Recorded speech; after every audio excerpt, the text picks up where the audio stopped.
Nah, maka saya berusaha untuk mengambil peran terbaik di kampus itu. Dan jadi sejak saya kuliah itu, saya punya ambisi memang untuk jadi ketua lembaga.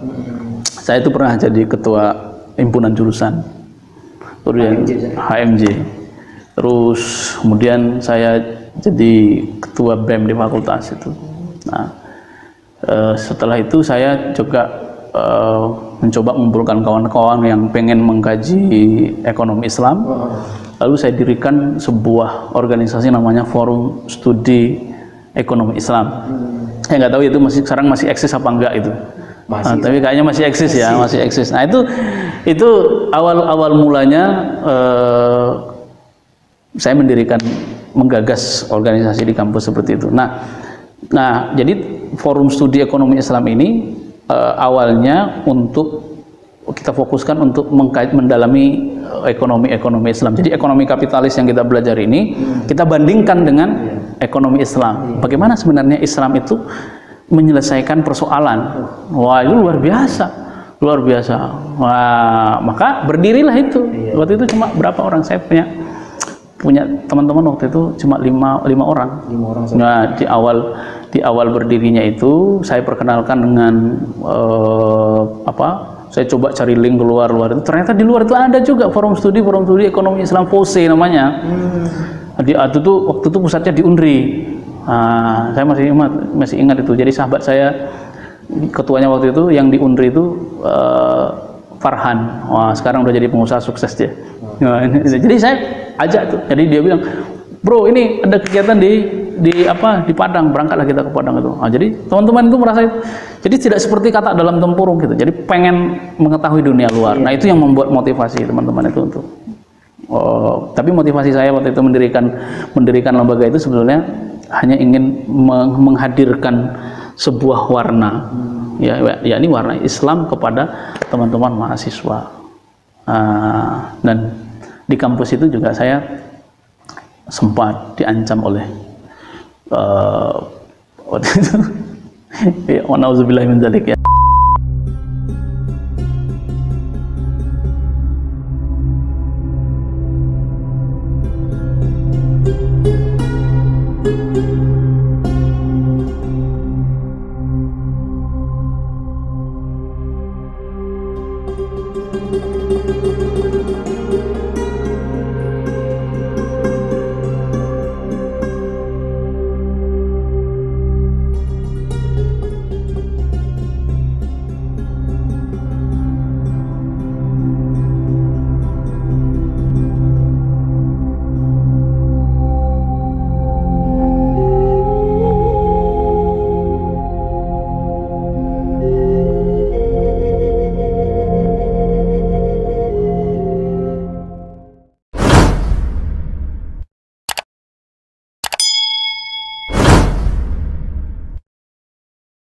Iya, pakai celana jenggotnya segini, perawakan Arab tinggi besar gitu kan, celana jenggot. Nah, itu yang mungkin isu kan seperti itu. Sampai ibu saya itu nangis gitu kan. Saya bilang sama ibu saya, "Bu," saya bilang, "sebenarnya yang ibu inginkan dari anak-anak ibu itu menjadi apa?" Saya bilang. Ya kan, saya bilang gitu kan. Ibu punya anak soleh gitu kan, pandai ngaji, kemudian nanti dia senantiasa mendoakan ibu. Nanti kalau misalkan ibu ini mau pendek kata, Allah memanggil ibu, lalu kemudian dia ngurusin jenazah ibu, dia mandikan ibu, dia nyolatkan ibu, pokoknya dia ngurusin semuanya tanpa harus menunggu orang lain. Kira-kira ibu bangga nggak punya anak seperti itu? Atau ibu bangga punya anak yang duitnya banyak, tapi sholat pun jarang, sama ibu pun tidak peduli. Saya bilang gitu kan, mana yang ibu pilih? Saya bilang gitu kan. Apa jawabannya? Kata ibu saya, udahlah nak, kondisimu hari ini sudah cukup bagi ibu. Ibu tidak peduli orang mengatakan apa tentangmu. Kalau itu baik menurutmu, udah lakukan. Wah, itulah yang saya pegang. Ya, apalagi waktu itu saya sempat diajarkan oleh guru saya, sedang ngaji tentang cinta kepada Allah dan Rasulnya.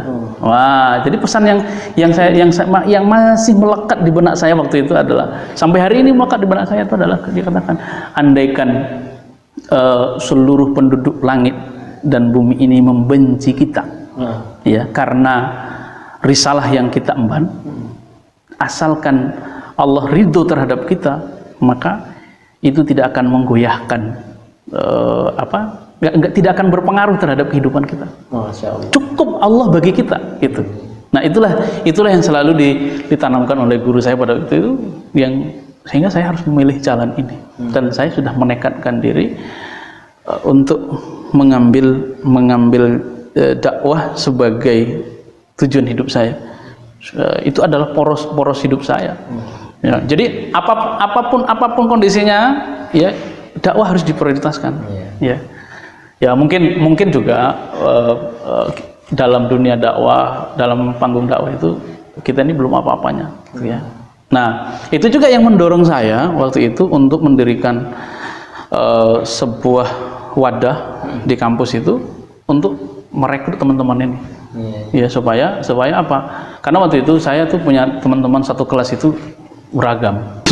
Jadi kemarin tuh saya sempat ngobrol dengan salah satu sahabat saya, ya, yang awalnya juga preman hijrah. Waktu itu saya nggak kenal. Jadi ketika saya ngobrol dengan dia, ternyata, ya, kawan-kawan satu kelas saya itu aja, dia kawan satu kelas itu.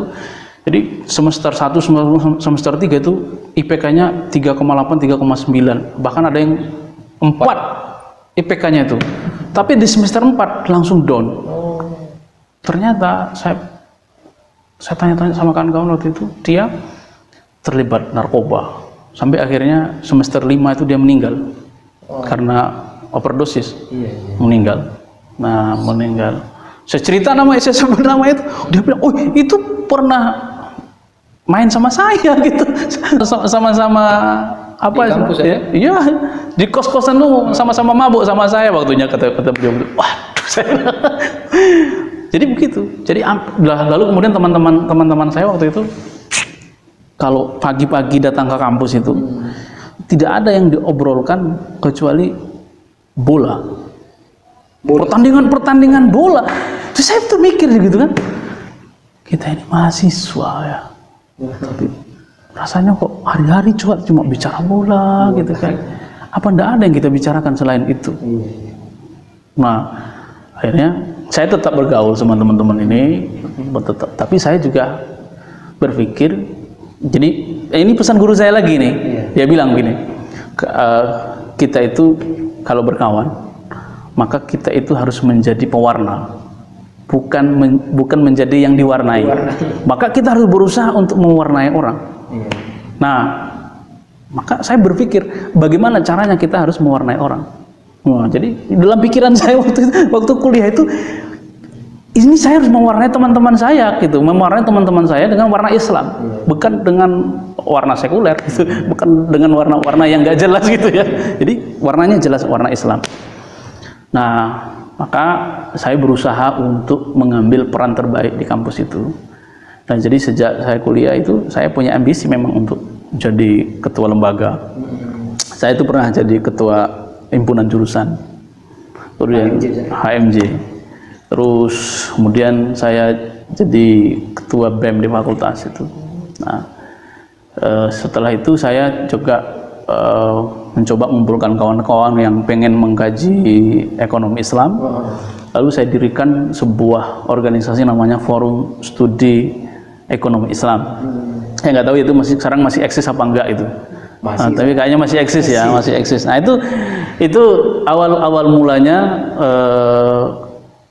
saya menggagas organisasi di kampus seperti itu. Nah, jadi Forum Studi Ekonomi Islam ini awalnya untuk kita fokuskan untuk mendalami ekonomi Islam. Jadi ekonomi kapitalis yang kita belajar ini kita bandingkan dengan ekonomi Islam. Bagaimana sebenarnya Islam itu menyelesaikan persoalan. Wah, itu luar biasa. Wah, maka berdirilah itu.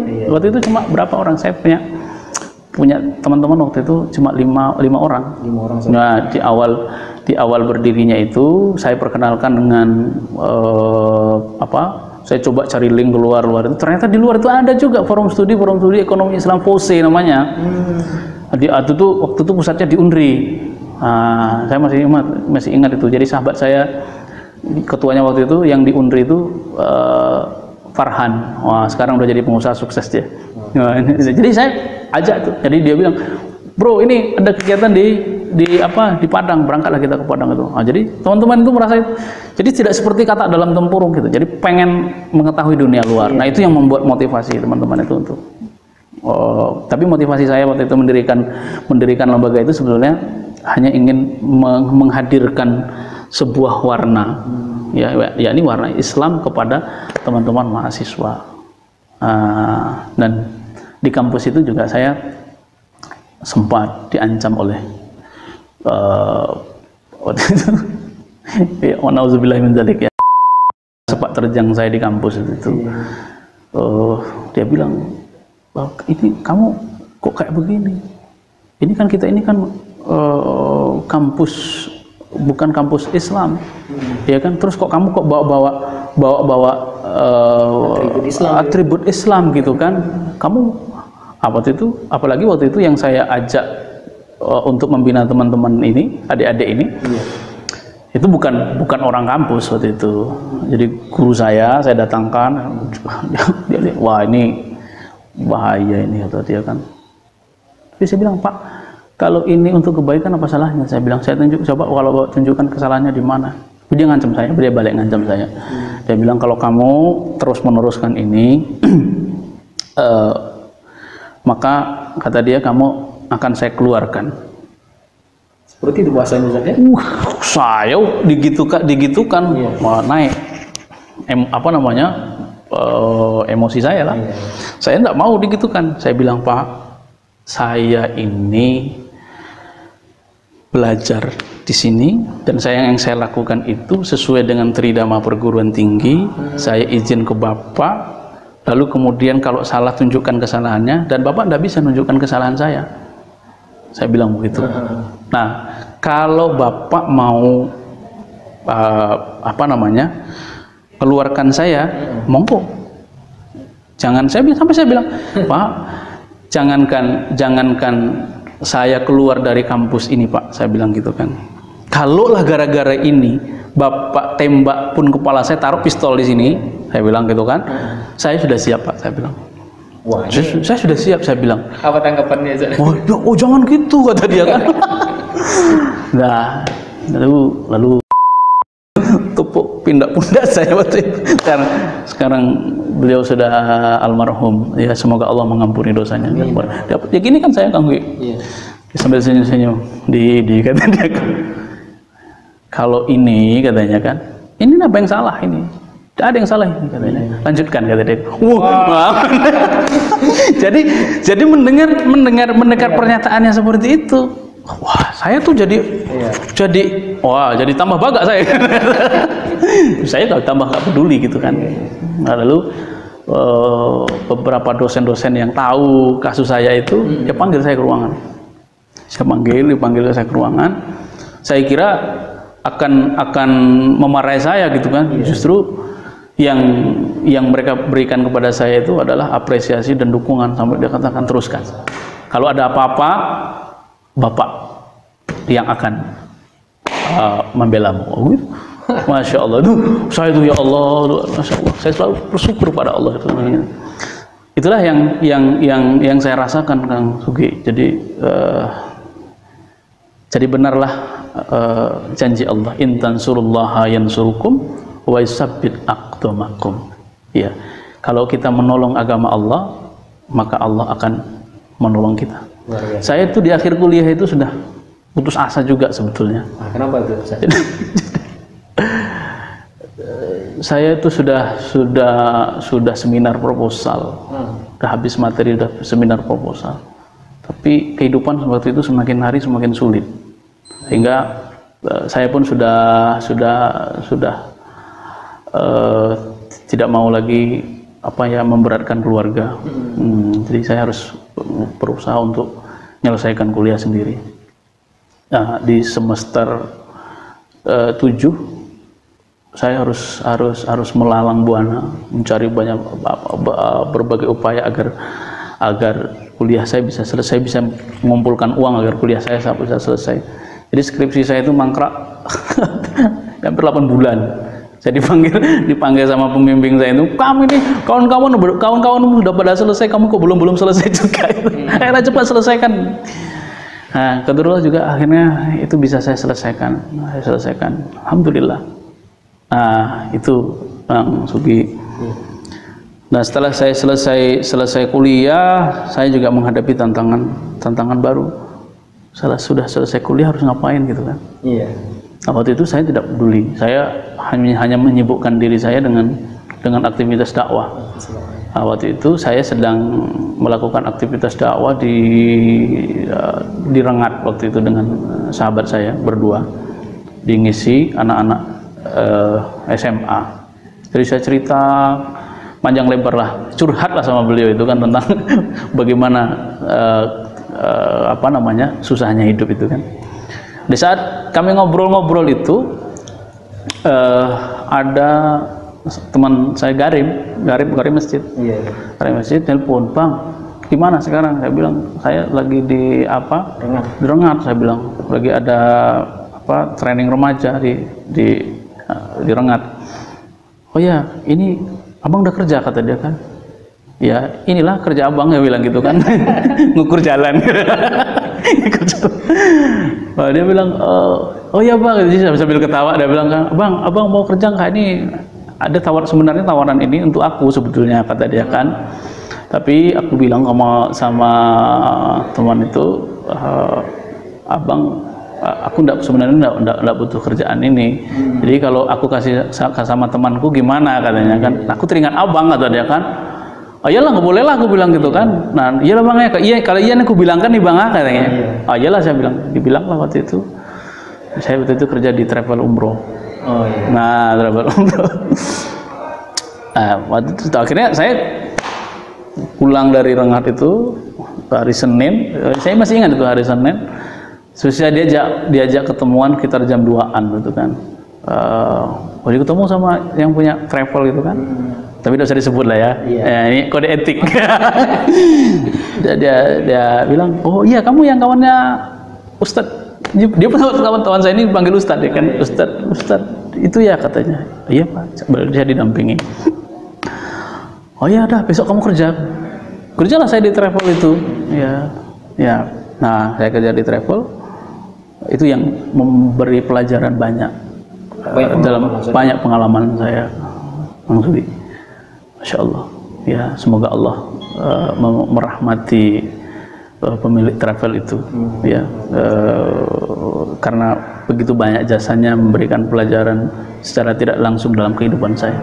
Masya Allah. Sempat berapa lama tuh saya tidak lama Kang, hanya 3 bulan saya kerja di situ. Gitu, 3 bulan, ya, karena banyak faktor, ya, yang saya lihat waktu itu ada hal-hal yang secara prinsip tidak bisa saya teruskan. Makanya saya keluar baik-baik. Namun gini Ustaz, setelah Ustaz menyelesaikan S1, Ustaz juga alhamdulillah bisa menyelesaikan S2. Wah, itu panjang ceritanya itu Kang. Jadi saya setelah S1 itu saya nikah dulu.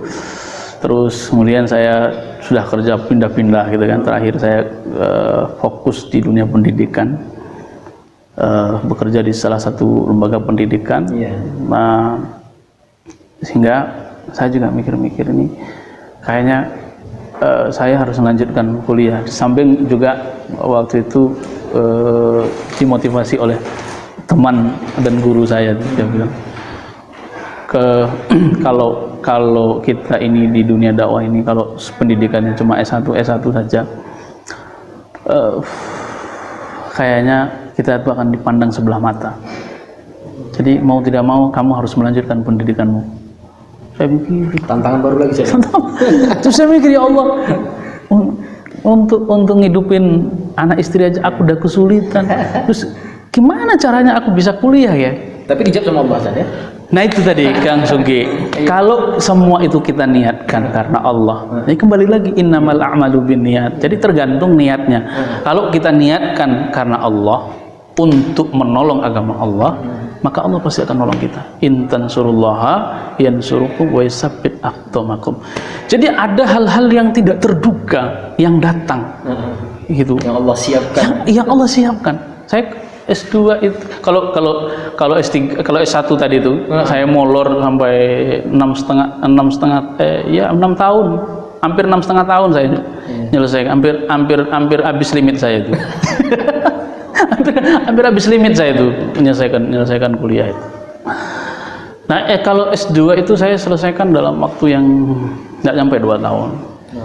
Setahun 4 bulan lah, setahun 6 bulan, 1,5 tahun ya, sampai wisuda itu. Dan itu lika-liku kehidupannya luar biasa. Jadi dalam menyelesaikan S1, S2 mana yang lebih ringan ya? Sebetulnya kadarnya beda-beda Kang Sugi. Kadarnya beda-beda. Artinya gini, di saat posisi kita waktu itu baru kapasitas kita baru seperti itu ya segitulah ya. Jadi tidak, kalau dibandingkan mana yang lebih ringan sulit untuk membandingkannya. Tapi intinya yang ingin saya sampaikan bahwa ketika kita melakukan sesuatu itu niatnya harus diluruskan ya.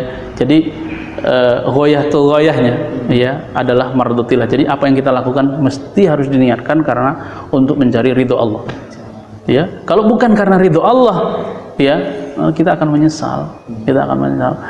Nah, tapi kalau kita itu melakukannya karena Allah, untuk menolong agama Allah, maka Allah akan nolong kita. In tansurullaha yansurkum wa yusabbit aqdamakum.